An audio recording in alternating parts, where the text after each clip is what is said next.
જેહાદનો કિસ્સો સામે આવ્યો છે। 13 વર્ષીય સગીરાને ભગાડી અલગ અલગ રાજ્યમાં લઈ જઈ દુષ્કર્મ આચરવામાં આવ્યું છે। હૈદરાબાદમાંથી મૈદરપુરા પોલીસે આરોપીની ધરપકડ કરી છે। આરોપી મોહમ્મદ સૈયદની ધરપકડ કરવામાં આવી છે।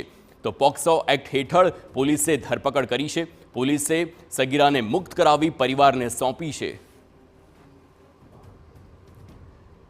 તો 13 વર્ષીય સગીરા તેને એક આરોપી વિધર્મી આરોપી મોહમ્મદ સૈયદ તે અલગ અલગ પહેલા રાજ્યમાં લઈ ગયો, દુષ્કર્મ આચર્યું વારંવાર અને ત્યારબાદ આ આખી ઘટના જ્યારે પ્રકાશમાં આવી છે પોલીસે આરોપીની ધરપકડ કરી છે અને સગીરાને પરત પરિવારને સોંપી દેવાઈ છે। આ લવ જેહાદની વધુ એક ઘટના સામે આવી છે સુરતમાંથી।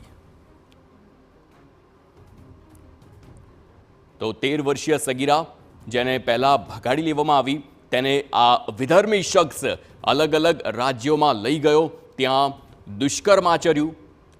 આ આખી ઘટના જ્યારે પ્રકાશમાં આવી ત્યારે પોલીસે તપાસનો ધમધમાટ શરૂ કર્યો, ચક્રો ગતિમાન કરી આરોપી અને સગીરાને ઝડપી લીધા અને સગીરાને પોતાના પરિવારને પરત સોંપી છે જ્યારે આરોપીની ધરપકડ કરવામાં આવી છે। આ શખ્સને આપ જોઈ શકો છો, મોહમ્મદ સૈયદ આ વિધર્મી શખ્સનું નામ છે, જેણે 13 વર્ષીય એક સગીરા સાથે વારંવાર દુષ્કર્મ આચર્યું છે। તે ભગાડીને લઈ ગયો હતો અને ત્યારબાદ અલગ અલગ રાજ્યોમાં લઈ ગયો અને તે તમામ રાજ્યોમાં તેણે દુષ્કર્મ આચર્યું તે ઘટના સામે આવી છે।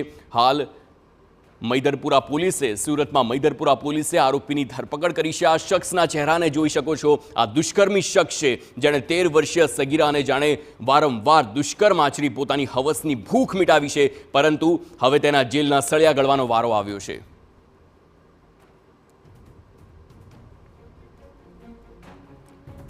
તો મૈદરપુરા પોલીસ સ્ટેશનમાં હાલ આ આરોપી તેને ઝડપી લેવામાં આવ્યો છે। લવ જેહાદનો આ કિસ્સો પ્રકાશમાં આવ્યો છે।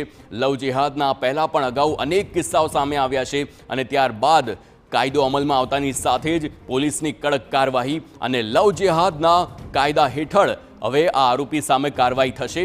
પરંતુ સારા સમાચાર એ છે કે આરોપી ઝડપાઈ ગયો છે અને સગીરાને પરિવારને પરત સોંપવામાં આવી છે।